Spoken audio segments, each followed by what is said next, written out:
What's going on, everyone? Welcome back. Merry Christmas, Happy New Year, all that good stuff. This is a video, just we bit different. As you can tell by the title, it's an interview with Ross from Cultaholic.com. This is a really cool interview I got to do. It's part of a college project, but I figured I'd put the actual interview out here and then finish college project. Couple of things. One, I asked Ross a question I didn't think of before. That's the thing about burnout, and that's why I sort of stumbled my way through it. And two, I have a nervous twitch. My eyebrows kind of go when I get nervous. And in this video and another video which you'll be seeing a lot of that because I'm interviewing two people I very much admire. But for now, this is the interview with Ross from Cultaholic. It was recorded about a month ago. I wasn't able to get it out quicker. I tried my best, tried sorting stuff, but just didn't pass in that way. So yeah, let's just crack on with the video. Hope you guys enjoy. Hello everyone, we're here on this video and I've got the wonderful, is it Ross Tweddell or Tweddell? I know you pronounce it differently and I'm not entirely sure which one is the It was just Adam Pacitti in his silly southern accent called it Tweddell once and it stuck, but officially it's Tweddle because I'm common as muck. I'm here with the wonderful Ross Tweddell from Cultaholic, and I've got to say, I am just sooking up a wee bit. I dug out the old What Culture John O'Clock. Oh Jesus Christ! You need to update that, by the way. I was a very skint last year at high school student when you start the Cultaholic. Or maybe I was at college, but I know I didn't have a lot of money, and I was like, I'm going to get the new one. I'm going to get the updated one. And then I remember you posted like the announcement that since he's leaving the commentary desk, that the John O'Clock shirts are no more. They come back now and again, so just keep an eye on the Twitter. Here's a cheap plug. Keep an eye on the Twitter. They'll come back soon. I definitely will. So how you doing, man? How's everything going with Cultaholic right now? With everything a bit weird? Yeah, I mean, under the circumstances, not too bad. Luckily, we've been able to continue doing work, which means we're fortunate compared to a lot of people out there in the midst of this pandemic. So under the circumstances, going all right, I guess. Could be better, could be worse. Before we get into it, I will definitely also plug the moustache, and I will definitely leave the Movember link in the description. It is very noncy. I know you're thinking it. As a man who's got fantastic facial hair yourself. I remember back in the day. Back in the dark days at a different location, you were trying to grow. I think it was when around at the first roadblock time, the time that I believe Pacitti had with the Bucks fizz that went everywhere that occasion, and you were growing out your facial hair. And I remember, I think I had a couple of wee beers with my friends, and I was like 16. I had like not as much as this, but kind of maybe half of this going on. And I'd seen that, and I was like, oh, I think I'll do something funny on Twitter. So I tweeted you a photo. You just like piss off. that was a gimmick. That was the gimmick speaking, by the way. That was the gimmick speaking. I'm not a horrible person in real life. And one final thing, actually, before we do get into it, I remembered recently, if you remember the Black Jeans Twitter account from your old jeans back at the start of the podcast days when they got inducted into the Hall of Fame. Yes, I do recall that. Yeah, that was myself. I'm honoured, and so they're on my legs right now. Oh, I can't believe it. I'm buzzing. Yeah, I remember you saying on the podcast you were like, that Eddie Ryan fella. I was like, soon enough this Twitter account's going to have more followers than him. So I tweeted it and was like, race you to like 1,000 followers or something, and he just replied, he was like, oh, I hope you have a good time being a wee arsehole in your bedroom. And I was like, oh, okay, cool, whatever. And I just sort of stopped. Well, I mean, if Eddie Ryan's saying that, I mean, you better shut up, because I know, at that point I was like, log out the account, lose the password. But I don't know how to get back into it. But yeah, that was me. You just have to take my word on it. But so the purpose of this interview is I'm doing a college project, and I'm trying to look at the power of nostalgia in wrestling. And I know yourself, you are actively involved in wrestling and watching wrestling, but I want to know if you feel as strongly about the wrestling from your childhood as I do for the wrestling from mine. So just to start off, when was you, like, what is your first memory of wrestling like back, and like when was it? About 99, 2000, I got into wrestling. I didn't have Sky TV at home, so my only sort of exposure of like weekly wrestling was WCW Worldwide on Channel 5. It was 7 o'clock, just before Fort Boyard. An hour of wrestling where it sort of round up what happened on Nitro and on Thunder. We had all the comedy sort of, I don't know if you remember from back in the day when the chair shot would happen, it would go blam or whap or something like that on at 7 o'clock. See, it wasn't that for me, but I was like sort of 2006, 7 SmackDown was my like introduction level, and whenever I would watch it on like a Saturday morning, it would be it would be Undertaker would swing the chair, and then it would just cut to a shot of like mother and son in the crowd looking all shocked, and then you come back and Gregory Helms is on the floor all. The WCW version was a lot better because they just nailed it every single time. Comedy speech bubble, Comic Sans, all that good stuff. It was all there. So I was like watching that 1960s Batman. Russo would have been there, so I don't know if he had control over this or what, but I imagine Russo would have pitched for that to happen, knowing what he sort of liked from back in the day. So true, who knows? Yeah. So I had that. Sorry, go on. I was just going to say one of his 3 good ideas for the decade. Harsh but fair. So yeah, I was watching that on the weekly, and then my mum got me the Superstars of Wrestling WCW VHS for my 8th birthday, and she got me Super Brawl 2000 for my 8th birthday. There were me 2 wrestling VHSs, and the Superstars volumes were on Sting and Goldberg. The Super Brawl 2000 had James Brown on, so from then on I was hooked. And then around that sort of time as well, I somehow came across watching Kane. The night he was shooting lightning bolts from his hands and setting people on fire. And those 3 things put together, that's where my wrestling began. Fair. So I know you've mentioned Kane quite a lot on a few channels. So is he like, when you think back to that, even now knowing like what wrestling is there still like a same sort of connection with Kane as you had back then, like looking back on it? Because I'll always love... Sorry, go on. I keep interrupting you. No, it's not. When I was a kid, like I was a big fan of... Well, I say a big fan of. I was very invested in everything the Great Khali did, because I came in around the time where he ripped the turnbuckle pad in half, and now looking back at it and watching that, and I'm just like, I was so invested. I was like coming home on a Friday from school and being talking to my friends at school all week about what we think is the Great Khali finally going to get his comeuppance. But then on the other hand, I was obsessed with Paul London and Brian Kendrick. I can go back and watch them all the time. So I mean, Great Khali and London and Kendrick are very similar, of course. Yeah. Exactly. Almost. It's hard to tell the difference. But my connection with Kane's always been there, sort of up until, because my period of wrestling, sort of ended. My period of wrestling sort of ended in Royal Rumble 2012, but I sort of dipped my toe back in when Kane came back with his mask on. And obviously Kane, while the sort of 2003, 2004 Kane was still very good, but in a different kind of way, the psychotic guy who was zapping Shane McMahon's bollocks and whatnot. The Kane that came after that really didn't tickle my pickle whatsoever, and that was quite a big reason for me sort of falling off wrestling, was how Kane just sort of went down and down and down, and then sort of hit the sort of wherever he was getting to before he came back up with the Undertaker feud in 2010 and whatnot. But the Kane that I grew up on, the sort of 97 to 2001 Kane, I like to group all that together, because that was just, I mean, you're watching that as a kid and it just blows your mind away, doesn't it? It just blows you away watching the supernatural being doing what he did, looking like he did, the sort of mystique of what was under the mask. And you think of SummerSlam 2000 when Taker rips the mask off and the hair's all drooped down, you can see a bit of blood, but you can't quite see who it is. And being young, of course, you don't sort of get on the internet and see the pictures of Glenn Jacobs with his face out back in the day. So that mystique and the scariness of the guy and what he did in the ring, and I guess the relationship with the Undertaker, and how that's still to this day is my favourite angle of all time, when Kane was sort of teased 6 months beforehand and then he turned up, and then all the way through until WrestleMania 14, I think it was. But all that, just makes me love Kane. I love Kane. Fair enough.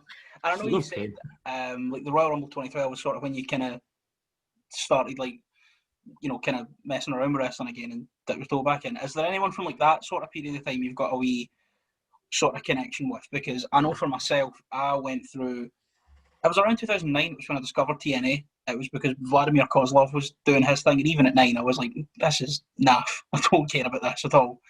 And then I discovered TNA, and I think in the same way that like the first match I ever saw was with London and Kendrick, my first match I ever saw in TNA was the Motor City Machine Guns, and like they're my favourite tag team of all time still.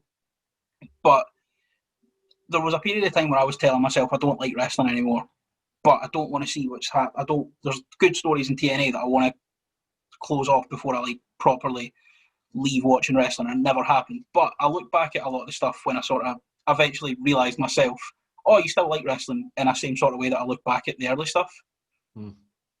So is there anything like that for you when you got back in? It was actually because Sheamus won that Royal Rumble, and Sheamus is from over where we're from, just about. Yeah. A little hop, skip and a jump away. But that was a big reason because obviously we've largely been starved of any successful WWE people, haven't we, over the Yeah. years? So I guess that was a big reason.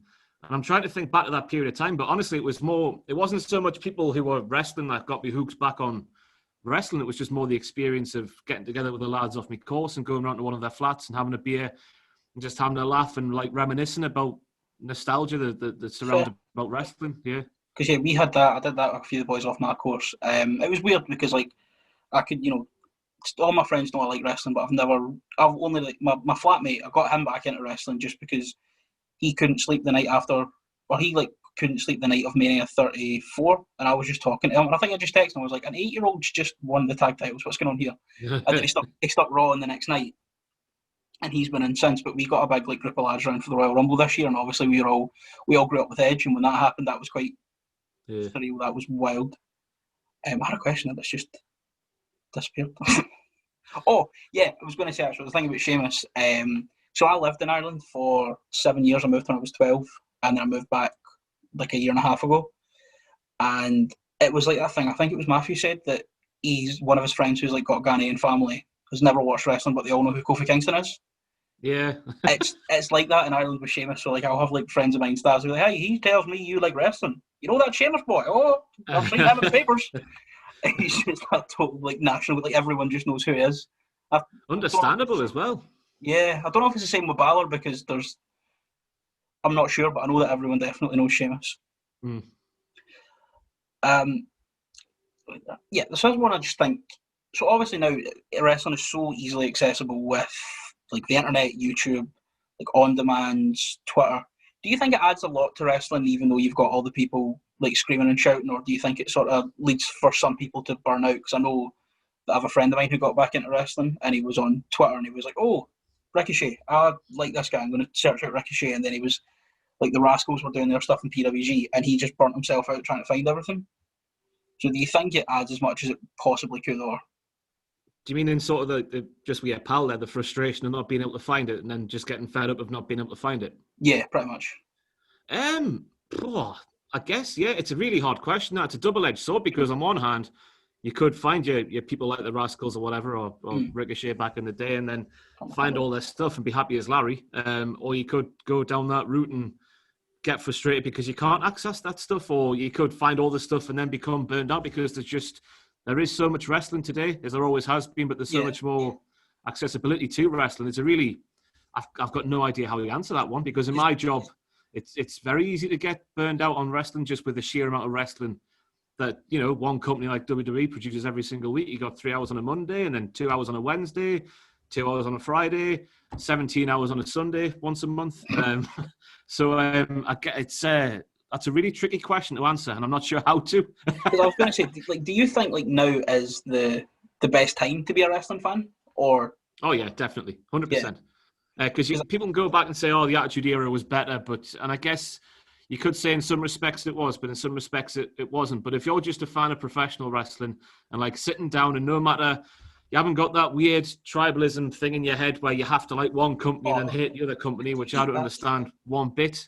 Just like the wrestling. Wrestling's good, no matter who's doing it. But if you just like sitting down and watching wrestling and discovering new wrestling, there's never been a better time to be a wrestling fan than right now. I think like what you're saying, it is the best until you encounter the weird tribal people because so just for my own YouTube, just for like my own fun, I review Impact and I review AEW. And I think it's because I don't know if I could just review one WWE show. And if I was to do it, it'd be NXT, but then I would watch AEW and then watch NXT and have to do all that in the day. Mm-hmm. But I remember getting a comment like a couple of weeks ago. I don't know what had happened. I think it was weird. Like Chris Bay from Impact commented on my Impact video and he'd liked my tweet about it. So maybe some people saw that he'd interacted with me and went to find my stuff. And I just got this comment saying like, "Oh, why don't you review WWE? Everyone likes these indie companies." And I was just like, look, I like WWE. I really do. Like the Rascals have just left Impact and are, I think going to WWE, and I'm so happy for them. But there's too much. Yeah, you do. I mean, especially when it comes. Sorry, go on. Sorry, you do what for WTF? You do Raw, SmackDown, NXT, and AEW, don't you? No, just AEW, no NXT for me. Right. Okay. Right. Cool. So I was thinking, that's what, 11 hours, 10 hours, 9 Well, yeah, something. I'm not good with maths. yeah. I get people saying all the time, like, why do you do AEW and not NXT? Me reviewing AEW means I'm an AEW shill. Hmm. And it was just because back in the day, well, first of all, just the way my Thursday breaks down, I have to watch NXT for the podcast and then watch AEW and then write a script for the video and then shoot the podcast, which now goes on for 3 hours. And then that's me Thursday done. So I just don't have time to watch NXT to do a video on it, as well. We don't have the Yeah. editing manpower here. There's so many different reasons, but for some reason, me pointing out all the faults in AEW makes me an AEW shill. Yeah, And that's. I don't get that.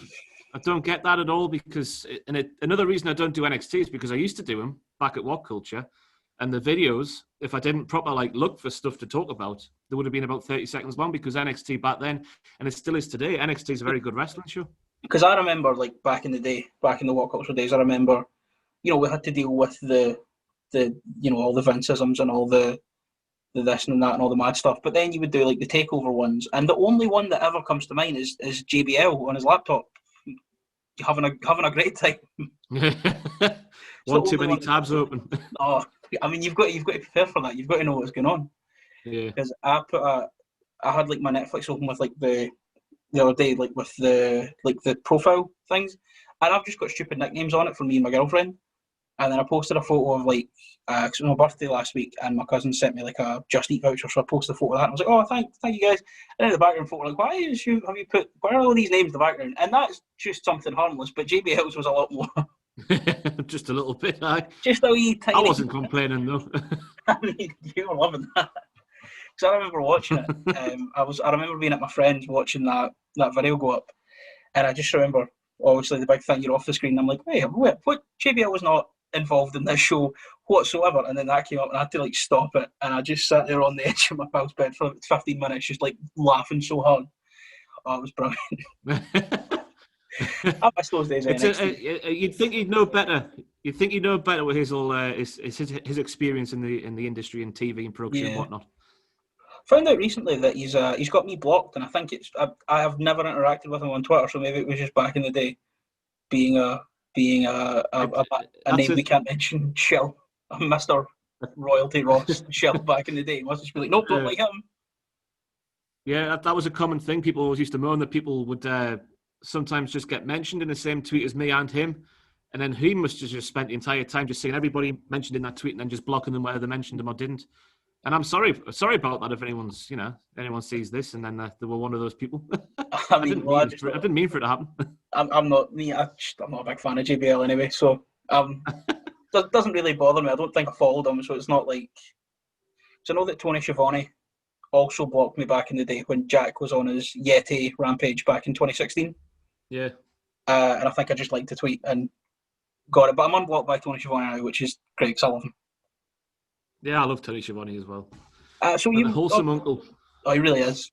But you obviously were saying I started with WCW. So what's that like now, seeing Tony Schiavone back in a company that he cares about and likes instead of having to deal with all the stuff that he did back in the day? I mean, it's a weird one for me because obviously he was involved in the Superstars VHS that I had because it was going back through Sting and Goldberg's WCW runs. He was involved in that a hell of a lot. But when I was watching Worldwide, it was Scott Hudson. Good night, and all that malarkey. It was him. It wasn't Tony Schiavone. So yeah, it probably doesn't resonate with me as much as you think it might do with me being a WCW kid, just because it was Scott Hudson on Worldwide back in the day, and not Tony. Fair. There's one thing as well, because you got into WCW in 99, 2000, when it was not the best, I would say, looking back on it. It had seen better days. Is there anything you remember that's the weird stuff that you remember from those days, on Worldwide or whatever? Or were they taking out the cherry picking the bad stuff as much as they could? No, wait, the biggest thing that sits with me is watching Super Bowl 2000 on VHS and then seeing the Cat wheel out James Brown. And I had no idea who the Cat was, but I knew the name James Brown, and my mum was watching it with me, and she was like, "Eve, it's James Brown. How has he got him there?" Because I came away from that show, and never mind, Sid Vicious beating Jeff Jarrett and Scott Hall for the world title in the main event. I was thinking the Cat is the biggest man in professional wrestling ever. He's wheeled out James Brown, and even my mum knows who James Brown is. So that's my biggest weird thing, because I forget what the angle was involving James Brown. It seemed to, if memory serves correctly, it was sort of teasing, the cat was teasing James Brown coming up to WCW, then everyone going, oh no, you couldn't do that. And then at the pay-per-view, he ends up doing it. So yeah, the cat being the biggest thing in wrestling is probably my weirdest takeaway from that period of time. Yeah, fair enough. I've just got here on my last, one of my list of questions that I'd written down. Just any odd, wrestlers or matches or anything you remember. But I think that's pretty much summed it up. That's just James Brown on a pay-per-view. I'll tell you what another one is. I went to a WCW house show that came to Newcastle in November of 2000. It was. It might be the anniversary soon. I don't know what date it was. But my main memory on a card that had Goldberg, it had Kevin Nash, it had Luger, it had Sting. It had just about Steiner, all the big names apart from Hogan. I think Hogan was the only big name who wasn't there. The only thing I can remember is Kiwi.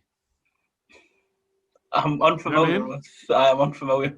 Oh, okay. Give it a Google. I think Paisley, who became Queen Charmel, I think she was his manager. He had all sorts of glitter and a silly spiky haircut and very flamboyant. Never got anywhere, but he's the only thing I can visually remember seeing.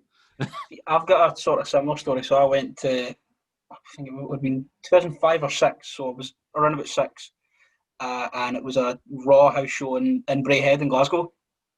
And I went to that, and I remember seeing on the programme, the run of things, it was the main events, John Cena, and I think Kane might have been babyface at this time when he was doing stuff with the VP, or I don't know, but it was the big thing was 3 big babyfaces who were in the 3 feuds, the world title feud, the IC title feud, and whatever other one, and then their 3 heel foils would be on the other side. And I remember being so excited for John Cena. I don't remember anything about that card except for the opening match was Carlito and Shelton Benjamin, and Carlito had pyro, which he didn't have on TV. That's weird. So Carlito was getting fireworks at the arena in Braehead in Glasgow for his entrance, but then was it just apples getting shot everywhere? he actually came out with a bag of apples, and I remember him throwing the apples into the crowd, and I missed out on one. I was quite raging. But I just remember his music hit, and it was all the whole I spit the face thing, and then there was a big burst of fireworks at the stage, and he walked out with a bag of apples, eating an apple, and I was like, that's not. I watch Raw most weeks. I've never seen him get fireworks. That's weird. Thank you very much for coming on, Ross. It's been an absolute pleasure speaking to you. No problem. Fantastic. But have you got anything you want to plug? Got all the plugs out? Cultaholic Wrestling on YouTube. That's where I do all my YouTube and stuff. Just that. That's where it all happens. Cultaholic Wrestling on YouTube. Fair. I'll whack all the links for all the stuff down below on your Twitter and what have you. But although I imagine most people watching this will probably know. Maybe. I don't know.